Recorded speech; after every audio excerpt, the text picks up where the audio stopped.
So I wrote, take your eyes off the chaos and see the beauty. Stop looking at the quote, quote headlines and think you are informed. So this is something that I think is a trap we all fall into.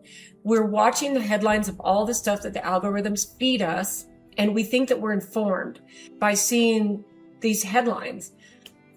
And to me, we need to realize that for the most part, we can't see the entire picture unless we get quiet and get still and tune into ourself, our higher self, and all of that. That was the first couple thoughts. And then I wrote this.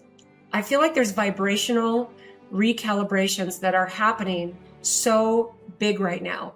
This is really, really, really true for me. And I spent the rest of the week journaling about this because as I've shared many times over these last few years, especially since 2020, there's been a big shift in my friendships, my relationships. There's been such a massive shift, and there's even another shift that's happening right now. Even the last year and the last few months in particular have felt like these recalibrated energetic shifts in my relationships in particular, on all the stuff, the friendships, the networking with, people in my workspace, the family relationships. And because I have such a massive family, it's interesting to watch them shift. And so I just really thought, well, what is this? And why does it feel like a good shift rather than a sad shift? Okay. So vibrational recalibrations are happening so big for me right now. And then I wrote, by tackling the soul crushing challenges I've tackled, it feels like an elevation. So it feels like an elevation of my frequency, not in an egotistical way at all. So even more old connections are falling away. And I sat with that sentence for a minute and I thought, how does that make me feel? Because I haven't felt sad about it. I felt more curious. It's been really curious for me. It doesn't make me feel bad, oddly. I don't feel like I'm abandoning anyone or anything. It feels like evolution. My energy is different, so different. I feel like I can't tune into the energy of some people and that they can't tune into mine anymore as well. That's just what I'm feeling. It feels more like freedom.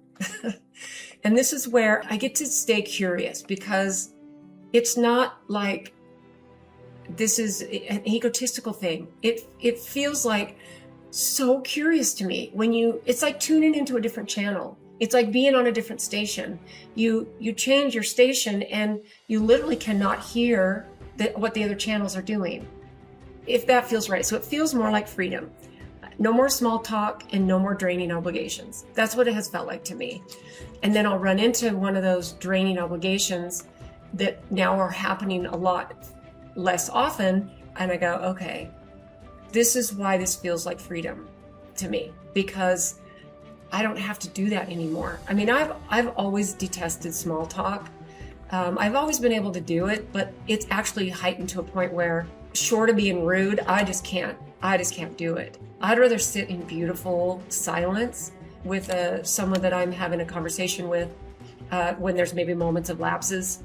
But when I'm in a soul connection and I'm talking to, I've actually reconnected with a couple of people just this past week that have reached out, that don't live near me, that I've had these beautiful conversations with that just feel heightened already because there's an evolution in my energy field. It's so interesting to describe. So right now it doesn't feel like isolation. It feels like liberation, and it feels unapologetic. It feels like higher consciousness demands that we graduate. It doesn't feel like we just go, okay, now I'm vibrating in higher consciousness, and then I'm going to stay there. But what happens is you graduate. There are layers, and you graduate again, and then you graduate again. It's like going through school. You graduate from kindergarten, you graduate from grade school, you graduate from junior high. All of these steps they put us through in education, it's like that. And I think that even then, you keep graduating into different levels, because to me, that's one of the reasons we're here, right? And then I wrote, I'm done with ego games and roles, and I'm done with the need for validation. I don't need anyone to ever validate me.